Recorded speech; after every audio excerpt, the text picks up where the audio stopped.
New comic book days tomorrow. Let's talk about the books on my pull list.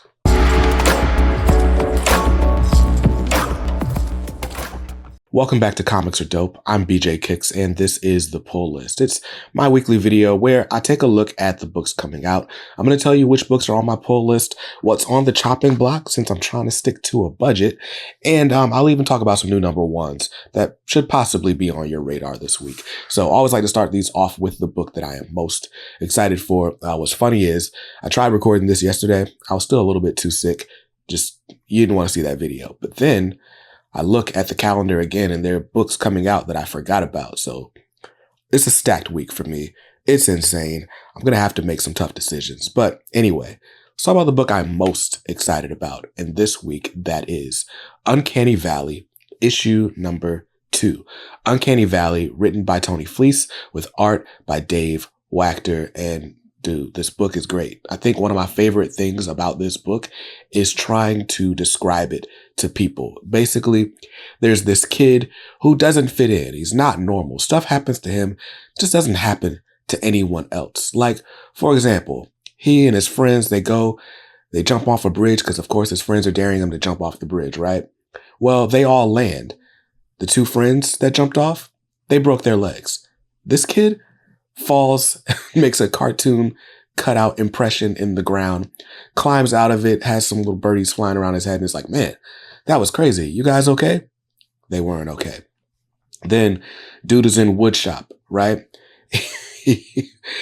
he smacks his hand or his thumb with a hammer, and it's like, youch, and starts bouncing around the freaking classroom, destructing property. Just all sorts, just crazy stuff is happening to him that does not happen in the real world because we're not cartoons. Well, turns out maybe he is part cartoon, and this cartoon heritage has caused him to be the target of some pretty dangerous forces. And that's all I will say. I really, really loved issue 1. If you read issue 1 for me, go back for me and read it again. There are things that you will not have noticed the first time around that were like foreshadowing and all this stuff. Like, for example, I didn't even notice the birds flying around the kid's head in issue 1 when he fell off the bridge, right? Little stuff like that. Tony Fleece just did a great job of painting the picture of the world. Even if you didn't know what the world was, understanding that the world was always there. Like, anyway, Uncanny Valley, probably my favorite indie series out right now through 1 issue.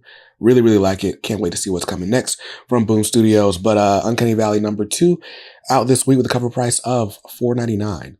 I'm grabbing cover A.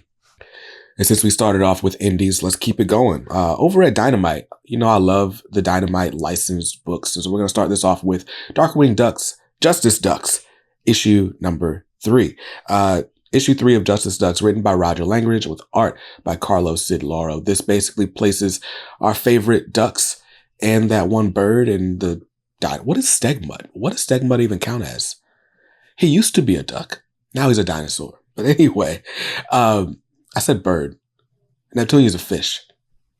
Anyway, the point is, finds our favorite duck-based heroes in crazy situations, usually brought on by alien invasions. This book has a lot of like gags and Easter eggs, and I think that's what I like about it perhaps the most. Carlos Sid Lauro does a great job of just tucking things into his art that you may or may not notice. It's very humorous, but that's all you really need out of a Darkwing title. Cover price on this one is $3.99. I'm grabbing cover A. That Jay Lee cover A is great, by the way. Next up, also from Dynamite, also a licensed Disney property, is Hercules, issue number 2. This one's by Elliot Kalin with art by George Camadeus, who you might remember from the Dynamite Gargoyles series last year. Hercules.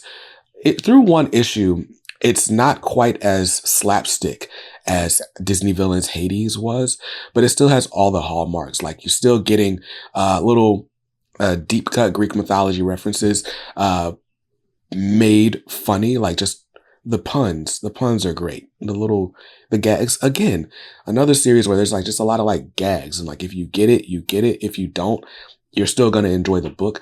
As far as the plot of the book, basically Hercules is going through and trying to do a bunch of favors for the gods that they can't do for themselves. And every time he finishes one mission, the god he did it for is like missing. So weird mystery we got to solve. I think this is scheduled to run 12 issues, so we're just getting into this.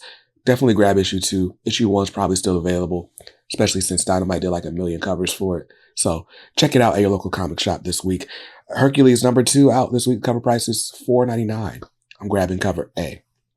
Next up, from Image and Ghost Machine is Redcoat, issue number 2. Redcoat was probably my favorite of the April Ghost Machine releases. It follows this guy, Simon Pure. Simon Pure. I almost called him Simon True. Wait, is it True or Pure? I think his name is Pure. But anyway, you know who he reminds me of? Captain Jack Sparrow from Pirates of the Caribbean. He's that dude who tries to charm himself out of trouble and ends up charming himself into more trouble. But basically, Simon Pure is a redcoat. So remember the British Army. And during the American Revolution, like that famous night when Paul Revere's like, hey, the redcoats are coming. He tries to go and thwart the plans and bust up a meeting of the founding fathers. He finds them in the middle of some kind of ritual. And instead of Benjamin Franklin getting this immortality that Benjamin Franklin's supposed to be getting, Simon Pure ends up with it. And so we keep following him over the course of the last 200-300 years. And we find him waking up in different situations, often with the same trouble: an unpaid bill, a scorned lover, mysterious henchmen after him. And that, of course, is the meat of the story. Who are these henchmen? Why are they after him? Are they going to catch him? And what exactly is with this power that gave him immortality? Really, really fun stuff.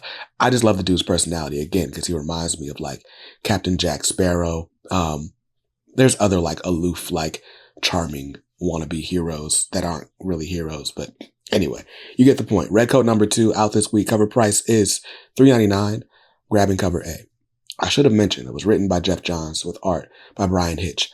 Really, really good looking book. I really like it. The splash pages, great book. Anyway, next up is The Walking Dead Deluxe, issue 89.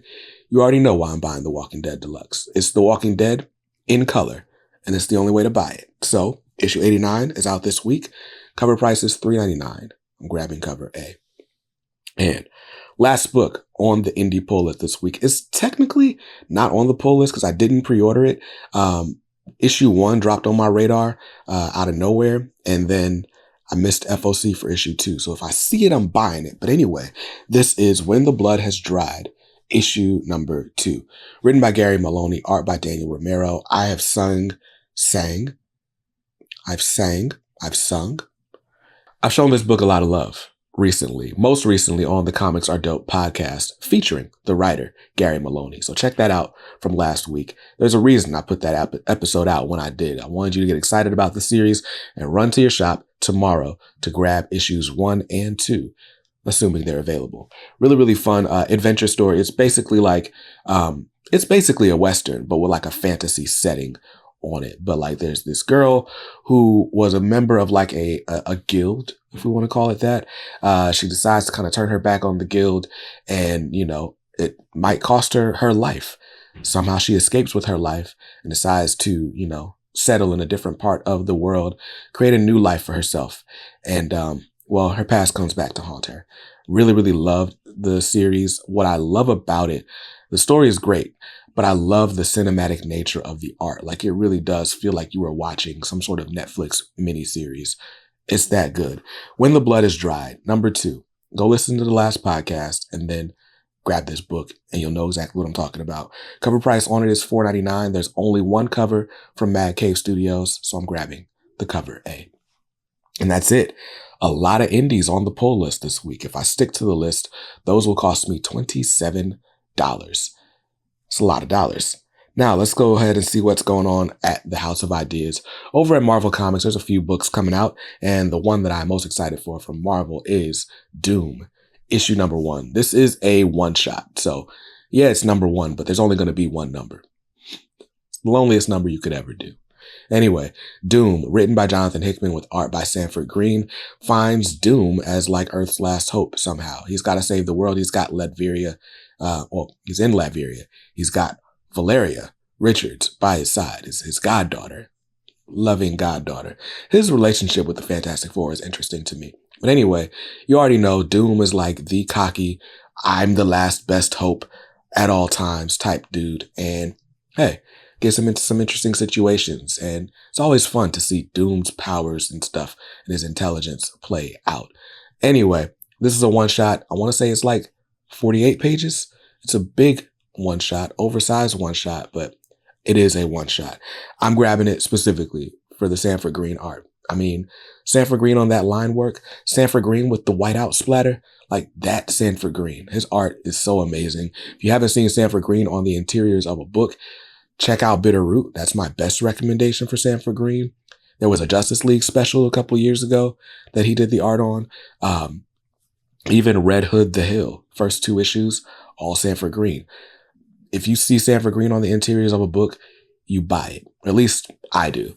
Cover price on this one is $6.99. I'm grabbing cover A. And next up is Miles Morales Spider-Man issue number 20. This is what we would call a decompression issue written by Cody Ziegler. I think Federico Vincentini's on art again.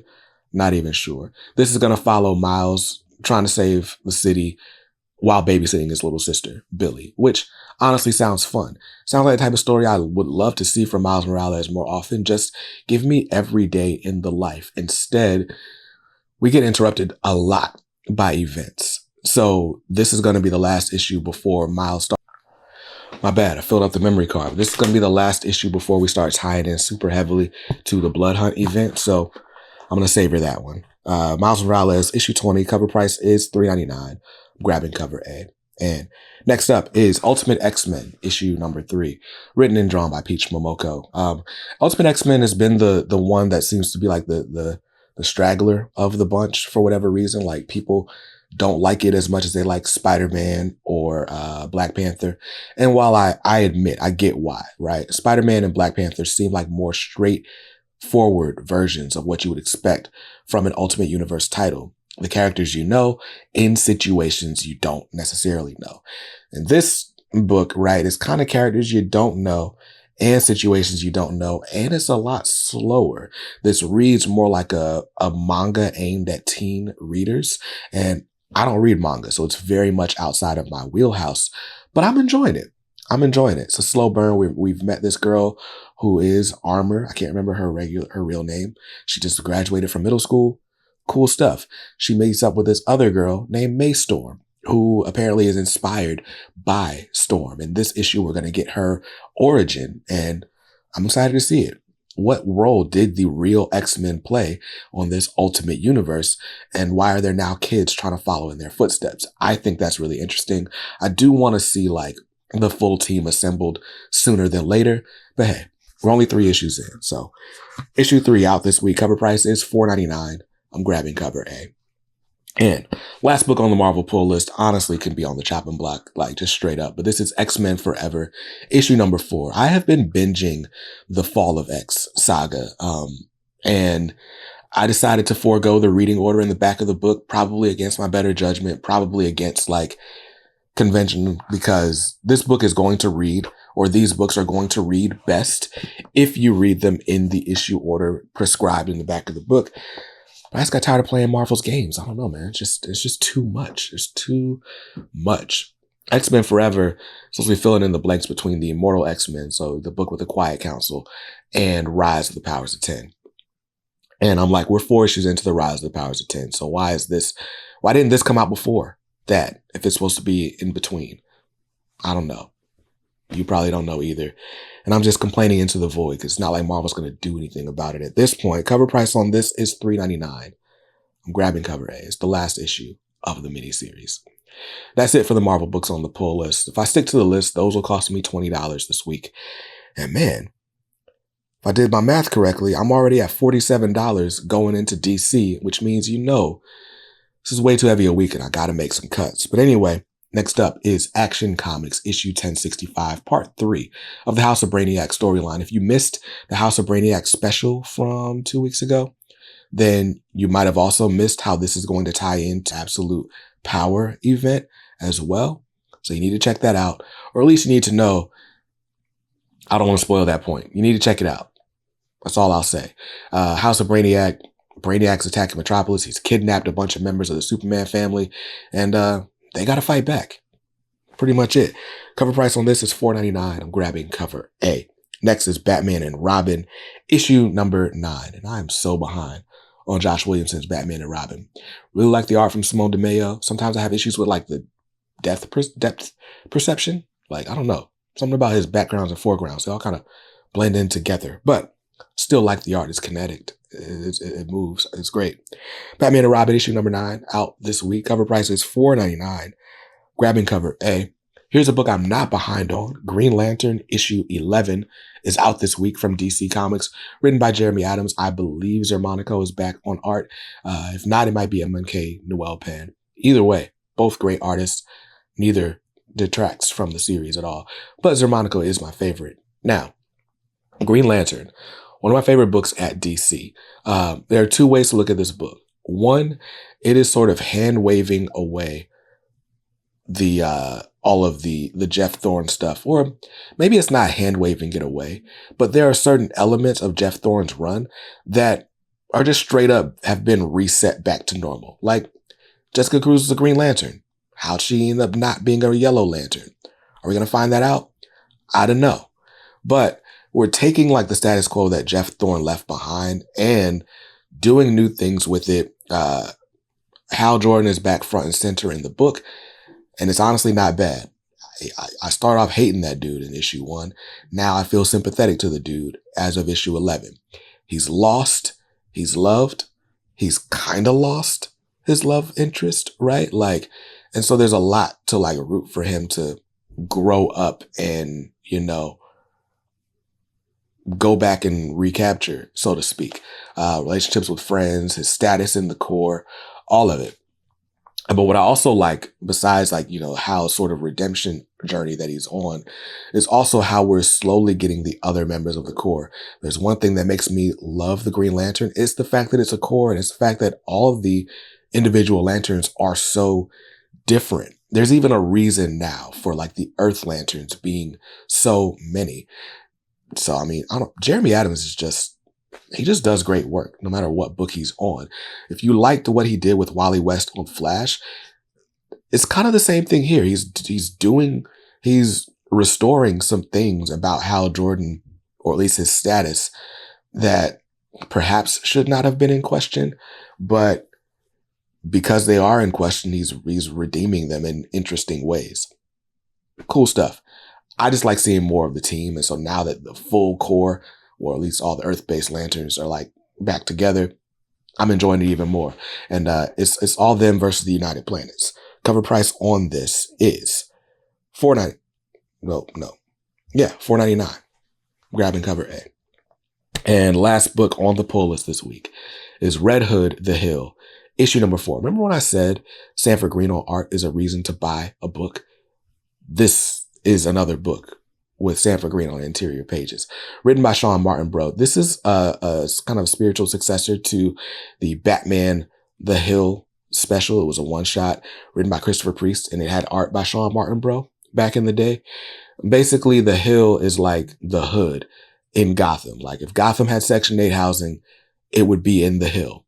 And the neighborhood's been going through like some changes over the years, ever since Bruce Wayne's first encounter with this sort of drug lord that was running the Hill. And now his son is taking up like, you know, that crime boss space, and he's doing things in very different ways. And Red Hood's the one that's like living there. He's got like a little girlfriend situation.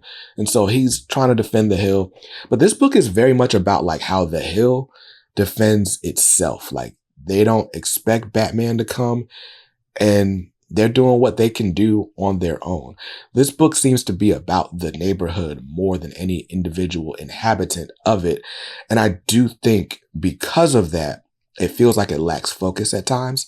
But by the end of issue 3, we understand a lot more about the central villain figure. And then we end issue 3 with a cameo from the Batman himself. Now, what has me excited about this book, one, if you see that cover, is Batman and Red Hood fighting together.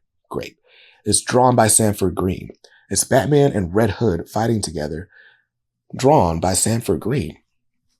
And that's why I want this book. Sanford Green is credited on the cover of this book, of this issue. We haven't seen him since issue 2 in the series, so it's about time for him to make a return, I think. I don't know, 2 on, 2 off? I don't know, so maybe he wouldn't come back till issue 5. League of Comic Geeks has Tony Akins credited throughout the rest of the series and not Sanford Green. They've been switching off, but I don't know who's up to bat this issue. If it's Sanford Green drawing Batman in the Hill fighting crime, then take my money. Even higher recommend than it already is. If it's Tony Aiken, it's going to be good. It's just not going to be that. So, anyway, cover price on Red Hood the Hill number 4 is $3.99. I'm grabbing cover A. And that brings my DC Comics total up to $19. And that means my grand total for the week is $66. And on a budget of $50, that means I am 3 books over. So what 3 books could I walk out of the shop without? I technically can walk out without When the Blood is Dried. I love that series, but I've already read the first 3 issues because I got them as review copies, and I didn't grab a physical copy of issue 1 anyway. So I could just wait for the trade on that one. X-Men Forever is probably the one that I'm not going to read for sure out of this because I'm so far behind on the Fall of X. And then I should probably drop Batman and Robin issue 9. I keep buying it because it's Damian, but I'm not reading it anywhere fast enough to justify buying it on a monthly basis. So those are the 3 that I would probably cut. Of those, I think the only one that I would actually cut is When the Blood is Dried. X-Men Forever, I've already bought 3 issues. I might as well buy the last one. And Batman and Robin, I could cut Batman and Robin. So there we go. I was $10 like under budget last week and I didn't buy anything extra. So I can technically afford this overage this week, but I got to make some cuts because the pull list is only getting bigger. Speaking of things getting bigger, there are some new number 1s out on the radar this week. Not on mine, but you might be interested. There's a new Venom title coming out, Separation Anxiety. It's written by David Michelinie, who of course is the co-creator of Venom. So there you go. Like that homage cover. Amazing Spider-Man is getting the Blood Hunt tie-in miniseries, 3 issues. I don't know how important it's going to be to the overall event, but it's him versus Morbin. Is it Morbin? Morbius, the vampire dude. Anyway, and I really like that cover as well. And then there's a new Spawn's Universe book coming out this week. It's called Monolith, issue number 1. I don't know why they don't call these like Spawn's Universe : title, but you had a Sam and Twitch book a couple months ago. You had the Rat City book last month. Now you got Monolith. I think they got like 9 more titles coming out or something. I don't know why Todd's expanding the Spawn universe so much, but if you're a Spawn fan, that's a new number 1 to look out for. Cover price on that was only $2.99. The other 2 were $5 each. So there's that. Those are all the books that I'm looking at this week. I got some cuts to make. Let me know though. What tough decisions are you making? What titles did you put on your chopping block recently? Let me know in the comments down below. I'll see y'all in another video real soon. Till then, stay safe, stay awesome, and read something dope today. Peace.